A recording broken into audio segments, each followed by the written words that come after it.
pedagógico se centra en dar sentido a las experiencias, a las emociones, a los pensamientos de las personas. Contexto. Reconoce la importancia del contexto cultural, social e histórico en la identificación de significados, porque todo esto puede afectar o puede verse relacionado con las respuestas que cada persona va a dar. Porque una persona que se ha criado en el área rural puede ser diferente a una persona que se ha educado en el área urbana.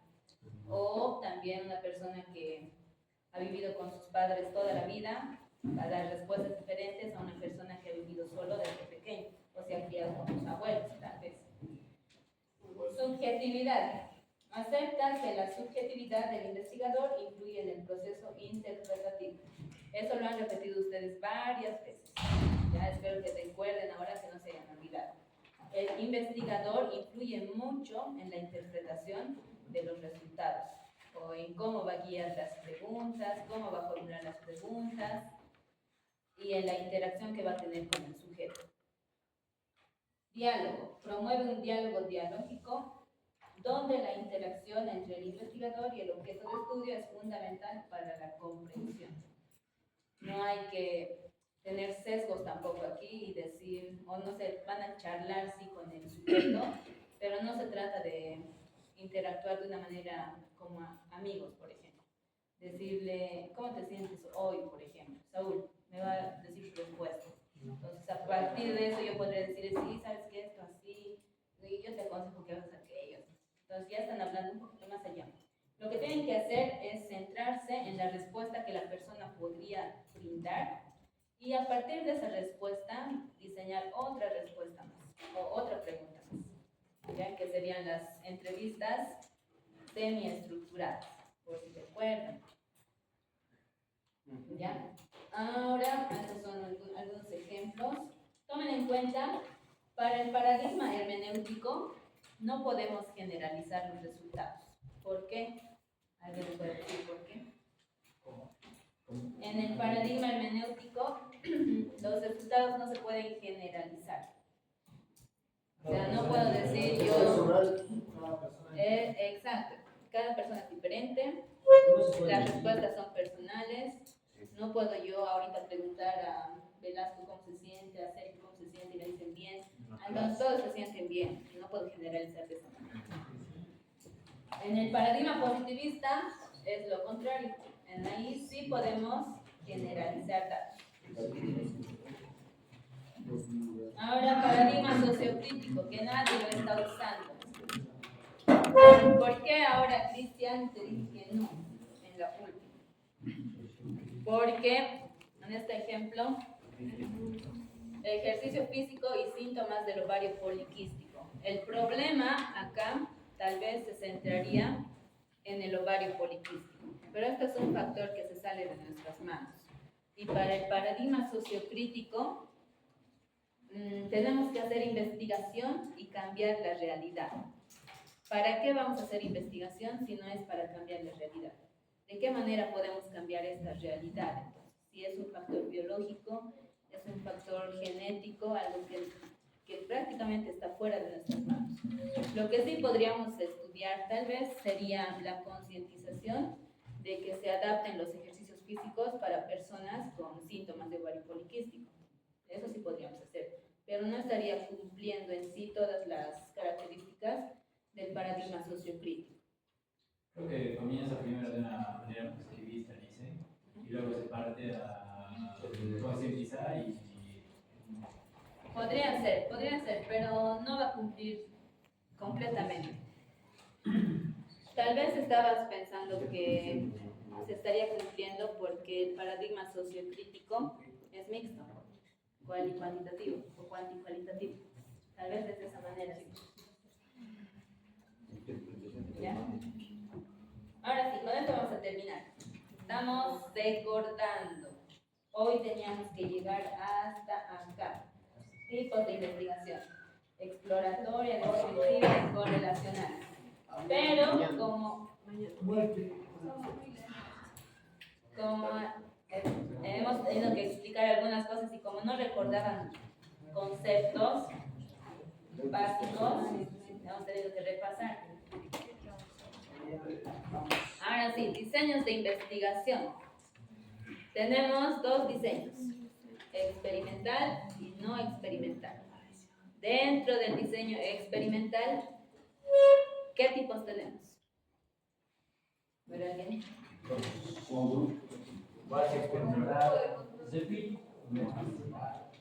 Con grupo de control.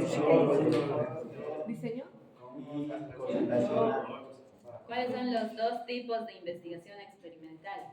Con grupo y sin grupo de control. Con grupo de control y sin grupo de control o cuasi experimental.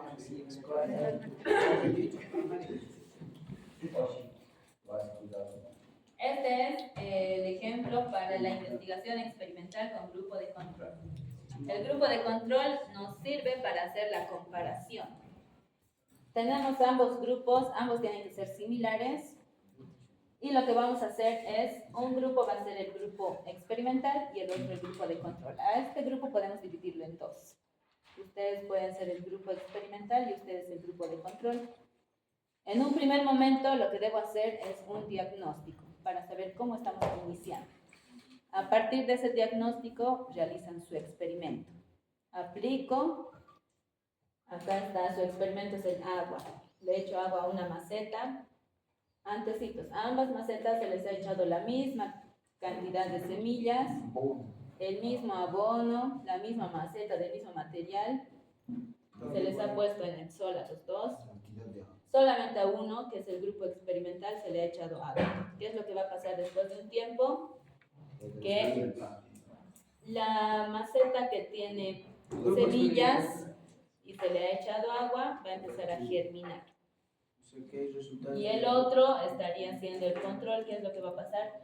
Si no se le echa agua, entonces las semillas puede ser que se queden ahí nomás, que no sé, que no pase nada. Dice, pero creo que lo de la carrera no se puede hacer con semillas experimental mucho, porque cualquier tipo de entrenamiento que planteemos, puede que a unas personas sí les ayude y a otras no tanto. Entonces no se puede medir todo el rendimiento físico y comparar a una persona con otra persona, porque el rendimiento físico de una y de otra persona son diferentes y no necesariamente por el tipo de entrenamiento. Eso se soluciona con el control de las variables intervinientes. Eso también tenemos que hablar de las variables intervinientes. Hay 4 tipos de variables. Hemos avanzado 2 tipos de variables. Nos faltan 2. Entonces, estas 2 variables lo van a identificar ustedes. Es muy cierto lo que dice Cristian, y es algo que todos los que van a realizar un estudio experimental deben controlar. Acá, por ejemplo, con este mismo ejemplo, tenemos variable independiente y variable dependiente. Después de un tiempo, obviamente vamos a ver resultados, ya sean positivos o negativos. ¿Ya? Independiente y variable dependiente. Acá vamos a tener otras variables y estas se van a llamar variables intervinientes. Estas variables intervinientes tienen que ser controladas por ustedes. ¿Qué otras variables podrían afectar en los síntomas de ovario poliquístico? A ver. La alimentación. La edad. Alimentación. Nutrición. Depende de la edad del sistema. Genética. Estilo de vida. Genética. ¿Quién dijo género? Estilo de vida.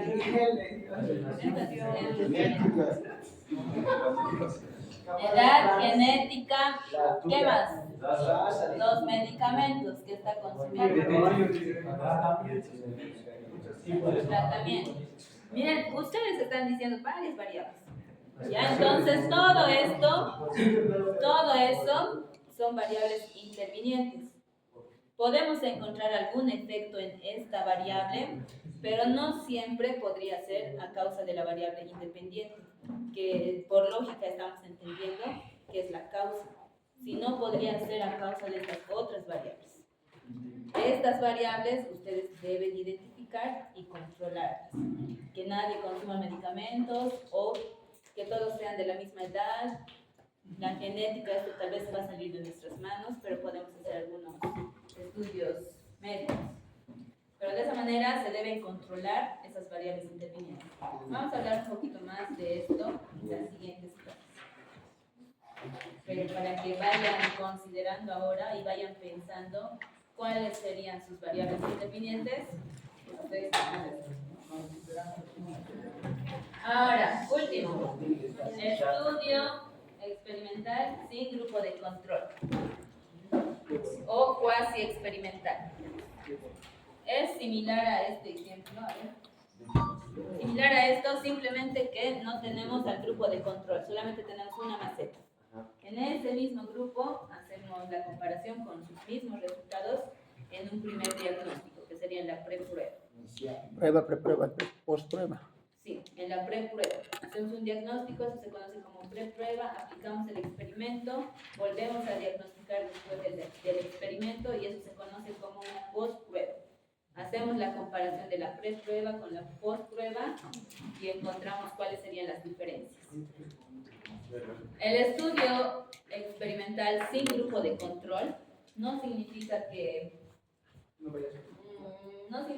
yo lo decido. A veces esto puede variar. Por ejemplo, si tengo solamente 10 personas y quiero hacer un estudio experimental con grupo de control, no voy a poder porque solo tengo 10. No puedo dividir 5 a 5 porque el resultado va a ser bastante cuestionable y aparte es un estudio cuantitativo. 5 personas sería un estudio de caso.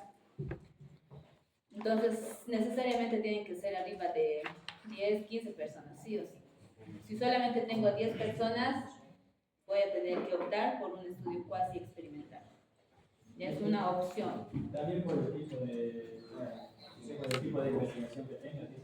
A veces requiere que esto sí sea cuasi experimental y no experimental. ¿En qué tipo de estudio? ¿En qué tipo? No, solamente vamos a analizar en una población pequeñita. Puede ser una persona, puede ser 2 personas o 5 personas. En esas personas yo voy a aplicar mi experimento y voy a analizar de manera más detallada los resultados que voy a encontrar a causa de variables. Este es un estudio de caso. También lo hemos hablado,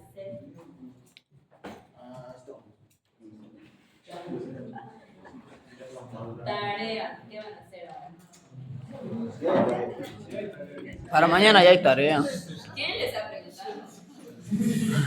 Lo que van a hacer es, como Cristian ha explicado aquí adelante, esto se puede estudiar del paradigma positivista, porque vamos a medir esta variable y esta variable. De esa manera me van a explicar relacionado con sus variables, o sea, con su tema de investigación.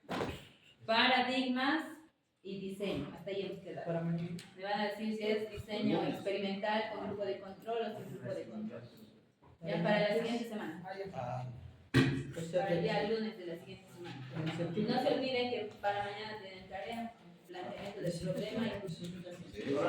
Y si es correlacional,